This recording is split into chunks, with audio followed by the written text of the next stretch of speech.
1000 లెక్కేసి తెచ్చాడా? ఏం చేశాడు గజేంద్రుడు? అంత సంసార సాగరంలో మునిగి మకర అనేటువంటి ఒక ఏది నీళ్లలో ఉండేటువంటి మొసలి పట్టగానే వెంటనే అన్నింటినీ వదిలిపెట్టి ఇంతదాకా వచ్చిన గుంపుని కూడా లక్ష్యం పెట్టక తన వెంట వచ్చిన సంతానం కూడా తనని రక్షించడానికి రాకపోవడం చూసి ఎవడు రక్షించేవాడనే స్పృహ కలిగి గత జన్మ స్ఫురణ చేత అంతటి మహానుభావుడు ఇంద్రద్యుమ్నుడనే పేరు కలిగినటువంటి ఒక మహారాజు అగస్త్యముని శాపం చేత ఏనుగై పుట్టాడండి మహాభాగవతంలో. అక్కడ ఉన్న ఇద్దరు సామాన్యులు కాదు, అక్కడ ఉన్నటువంటి ఇద్దరు సామాన్యులు కాదు. ఏనుగా వచ్చిన వాడు ఇంద్రద్యుమ్నుడు, ఇక్కడ ముసలిగా వచ్చిన వాడు హూహు అనే పేరు కలిగినటువంటి ఒక గంధర్వుడు. వాళ్ళిద్దరూ కూడా చేసినటువంటి ఒక పొరపాటు పని, వాళ్ళ జీవితంలో ఒకే పొరపాటు చేశారండి. ఆ పొరపాటుకి ఒకడు ఏనుగయ్యాడు, ఒకడు ముసలయ్యాడు. మరి మనం రోజుల్లో ఎన్ని పొరపాట్లు చేస్తున్నామో లెక్కయ్యాడు. ఎవరికి వారు బయటికి చెప్పొద్దులేండి, ఎందుకంటే ఎవరి మనస్సాక్షి లోపల ఈశ్వరుడు ఉన్నాడు కదా. అంతరంగమందు అపరాధములు చేసి మంచివాడి వలె మనుజుడుండు ఇతరులు ఎరుగుతున్న ఈశ్వరుడెరుగడ విశ్వదావిరామ వినురవేమ. వేమన గారు చెప్పిన పద్యం. అంతరంగమందు అపరాధములు చేసి చేయవలసిన నికృష్ట కార్యాలన్నీ చేస్తాడట, కానీ మంచివాడి వలె మనుజుడుండి గుళ్ళోకి పోతే ఎత్తుని చేయి తెచ్చడం, గొనగడం మొదలు పెడితే పూజారి కూడా సరిపోడు వాడి గొడుగుడికి అనుకుంటాడు. పాపం పూజారి ఇన్ని మంత్రాలు మావాడి కూడా నేర్చుకున్నాడా? అక్కడ ఏం మాట్లాడుతున్నాడు వాడు? అన్ని వాడు చేసిన దోషాలన్నీ పరమాత్మ దగ్గర ఆవిష్కృతం చేస్తున్నాడు అన్నవాడు. స్వామి ఇదిగో ఈ పొరపాటు చేశాను, దాన్ని క్షమించేసేయి, ఇదిగో ఈ పొరపాటు చేశాను క్షమించేసేయి అని లెక్కకు రానివి కొన్ని ఉన్నాయేమోనని లోపల మదన పడుతూ ఓ మాట నేస్తాడు. ఏమిటది? అపరాధ సహస్రాణి క్రియంతే అహర్నిశం మయా.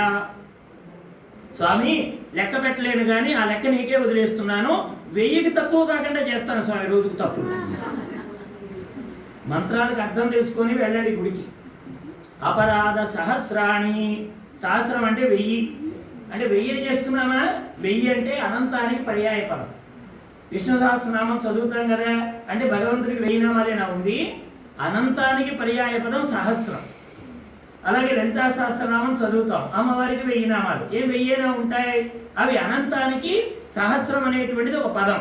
మనం ఏం చెప్తున్నాం? దేవుడి దగ్గరికి వెళ్ళి ఎవరి దగ్గర ఒప్పుకున్నా ఒప్పుకోకపోయినా భగవంతుడి దగ్గరికి వెళ్ళి అపరాధ సహస్రాణి, స్వామి నేను చెయ్యని పాపం అంటూ లేదు, రోజుకు 1000కి తక్కువ కాకుండా చేస్తుంటాను, నీ ముందు ఒప్పుకుంటున్నాను. క్రియంతే చేస్తున్నాను, అహర్నిశం. అబ్బా మనం ఎంత బుద్ధిమంతులు అండి. అహము రహము, అహం అంటే పగలు, రహం అంటే రాత్రి. అహర్నిశం అంటే అర్థం ఏమిటి? పగలు రాత్రి తేడా లేకుండా. స్వామి నా తప్పులకి ఎడబాటు లేదండి, అక్కడ అహర్నిశం చేస్తూ ఉంటాను, పాపం నువ్వే కనిపెట్టి కాపాడాలి. అహర్నిశం కాబట్టి ఏం చెప్తున్నావు? మయా ఇవన్నీ కూడా నేను చేస్తున్నాను గనక దాసోహం ఇతిమాం అత్వా క్షమస్వ పరమేశ్వర, నీ దాసుడిగా భావించి నన్ను క్షమించవయ్యా అని వేడుకుంటున్నాం. దానికి చెప్పాడు వేమనాచార్యులు వారు, ఎద్దుకైనా చెప్పవచ్చు ఏడాదికైనా, తెలిసి నడిచి మెలుగు మర్మమెరిగి ముప్పే తెలియదు 30 ఏళ్లకైనా విశ్వదాభిరామ వినురవేమ. ఎద్దుకైనా చెప్పవచ్చు ఏడాదికైనా. ఎంత తెలియని వాడి దగ్గర నుంచి ఎద్దును తెచ్చి మన ఇంట్లో కట్టేసుకొని కాస్త ముళ్ళు కర్రతో దాన్ని వెనకాతల పొడిచి దానికి మేత పెట్టి నీళ్లు తాపి కాస్త మచ్చిక చేసుకొని ఏ వైపు నడవాలో దానికి తర్ఫీదు ఇచ్చినటువంటి రైతు యొక్క మాట 1 సంవత్సరానికి ఉంటుందటండి ఎద్దు. కానీ మానవుడు ఉన్నాడే, వాడికి 30 ఏళ్ళు వచ్చినా కానీ ముప్పే తెలియదట పాపం. 30 ఏళ్ళు వచ్చినా మారడం తెలియదటే. ఎద్దుకు తెలుస్తుంది ఏడాదికి, వీడికి ఎప్పుడు తెలుస్తుంది అని అడిగాడు వేమనాచార్యులు వారు. మన కోసం ఎంత బాధపడ్డారని మహాత్ములు. మనం ఏదో విర్రవీగుతున్నాం కానీ మానవ జన్మ చాలా గొప్పదని. మనం చేసేటువంటి తప్పులు ఇంకెవడూ చేయడం. పశువులు చేయవండి, ఎప్పుడు పశువులు తన ఆహారాన్ని మార్చుకోవు, మనము ఆహారాన్ని మార్చుకుంటాం. అది ఎప్పుడు దాని పిలుపు మార్చుకోదండి. అంబా అని పిలిచిందంటే అది ఆవే కదా.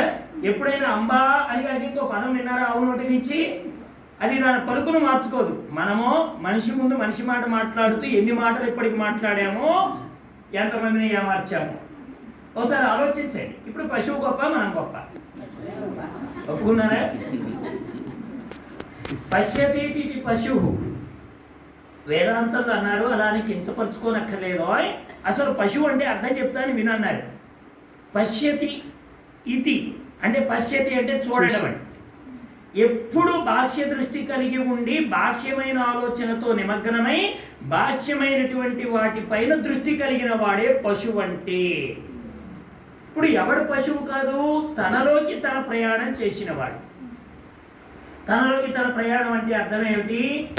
ఎవరు ఉంటే ఈ ప్రపంచం నాకు కనబడుతుంది, ఎవరు ఉంటే నేను ఒకరు పిలిస్తే బదులు పలుకుతున్నాను, ఎవరు ఉంటే ఇంత అన్న కబడాన్ని నేను తినగలుగుతున్నాను, ఎవరు లోపల ఉంటే ఉదయం అయ్యేటప్పటికి మల రూపంలో పదార్థం బయటికి వెళ్ళిపోతుంది, ఎవరు నా లోపల ఉండి ఇన్ని క్రియలు చేయిస్తున్నాడో అతన్ని ఎరిగేటువంటి బుద్ధి కలిగి ఉండడమే నిజమైనటువంటి బుద్ధి.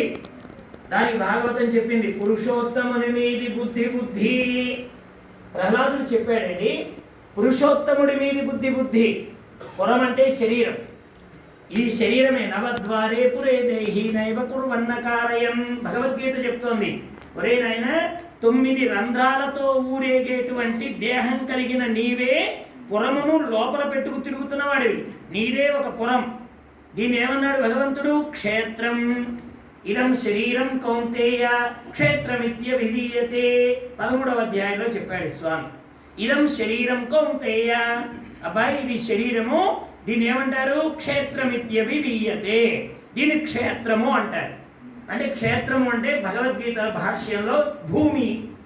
క్షేత్రం అంటే భూమి, క్షేత్రం అంటే శరీరం. ఇప్పుడు ఏమీ వేయకుండా భూమిని అలా అడ్డు పెడితే ఏం చేస్తారు చెప్పండి? తుప్పలు పెరుగుతాయో పెరగవా? కంప పెరుగుతుందా పెరగదా? ముందు వ్యవసాయదారుడు ఏం చేస్తాడు? కంపని తొలగించి పంటను వేసుకుంటాడు.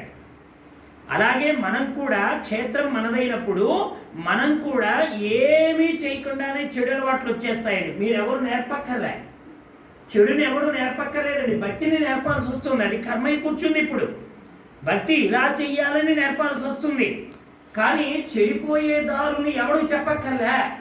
ఇప్పుడు చూస్తున్నాం కదా, ప్రపంచం అంతా అరచేతిలోకి వచ్చేసింది. ఈ అరచేతి ప్రపంచంలో చెడు ఉంది, మంచి ఉంది. కానీ చెడు వైపున ఎంతమంది పెడుతున్నారు, మంచి వైపున ఎంతమంది పెడుతున్నారు, ఎవరికి వారిని విచారణ చేసుకోవాలి. అందుకనే భాగవతం చెప్పింది, అబ్బాయి కాలాన్ని ఎప్పుడు నమ్మకురా, ఈ కాలంలో వస్తుంటాయి, జీవులు పోతూ ఉంటాయి. ఇది ఒక చలివేంద్రం లాంటిది. చలివేంద్రం లాంటి ఈ యొక్క భూమి మీదకి ఒక భార్య, భర్త, పిల్లలు, సంసారం, ఆ తరువాత చుట్టాలు, పక్కాలు, బంధువులు, మిత్రులు వీళ్ళందరూ వస్తారు. వీళ్ళందరూ దేహానికి సంబంధించినంత వరకే, ఉన్నంత వరకే నీకు సేవలు చేస్తారు. వెళ్ళిపోయిన తరువాత వెళ్ళిపోయిన వాడికి, ఇక్కడున్న వాడికి బంధుత్వాలు, బాంధవ్యాలు ఎవడు చూడబోయాడు? అవి దేహం ఉన్నంత వరకే కొసగుతాయి. ఈ దేహాన్ని నువ్వు ఎలా వినియోగించుకున్నావనే దాని మీదనే నీ బ్రతుకు ఆధారపడి ఉంటుంది గనక ప్రతి నిమిషము భగవంతుడి పై వైపుకు నడిపే ప్రయత్నాన్ని చేసుకోవడానికి వీలుగా మహాత్ములైనటువంటి మహానుభావులు ఈ మానవ జన్మకు ఒక అవకాశం ఇచ్చారు. ఏమిటా అవకాశం అంటే, ఇంతగా చెప్పారు కదా ఉపనిషద్వాక్యాలు, భద్రం కర్ణేమి శృణుయామ దేవాః. ఏమిటా మంత్రం యొక్క అర్థం? భద్రం కర్ణేవిహి, భగవంతుడు లోపలికి ప్రవేశించడానికి 2 ద్వారాలు ఉన్నాయి. ఇప్పుడు మీరు ఈ రామాలయంలోకి, ఈ శివపాంచయతనంలోకి రావడానికి ఎలా ద్వారాలు ఉన్నాయో, భగవంతుడు మన లోపలికి రావడానికి కూడా ద్వారాలు ఉన్నాయి. మొట్టమొదటి ద్వారము చెవులు అని చెప్పారు. మొట్టమొదటి ద్వారం చెవులు. కాబట్టి చెవులతో బాగా వినడం నేర్చుకోవాలి. యస్య శ్రవణ మాత్రేణ జన్మ సంసార బంధనాత్ విముచ్యతే నమస్తస్మై విష్ణవే ప్రభ విష్ణవే. యస్య శ్రవణ మాత్రేణ, ఇది వింటే చాలు. ఎవరు చెప్పారండి? భీష్మ పితామహుల వారు ధర్మరాజుల వారితో అంపశయ్య మీద ఉండి విష్ణు సహస్రనామాన్ని ప్రబోధం చేస్తూ మహాభారతాంతర్గత ఆనుశాసనిక పర్వంలో మోక్ష ధర్మాంతర్గతమైనటువంటి ఒక సూచన అధ్యాయంలో చక్కగా మనకి అందించినటువంటి మహత్తరమైనటువంటి మంత్రాలతో కూడినటువంటి స్తోత్రము విష్ణు సహస్రనామం. దానిలో చెప్పాడు, అడిగినవి 6 ప్రశ్నలు. యుధిష్ఠిర ఉవాచ కిమేకం దైవతం లోకే కిం వాప్యేకం పరాయణం స్తువం తక్కం కమచ్యంతః ప్రాప్నుయుర్మానవా శుభం ఓ ధర్మః సర్వధర్మాణాం భవతః పరమో మతః కిం జపన్ముచ్యతే జంతుః జన్మ సంసార బంధనాత్. ఇవి 6 ప్రశ్నలు. ఈ 6 ప్రశ్నలకి సమాధానం ఎక్కడ మొదలు పెట్టాడు? విష్ణు సహస్రనామ స్తోత్రం అంతా కూడా మొదట్లోనే చెప్పేశాడు.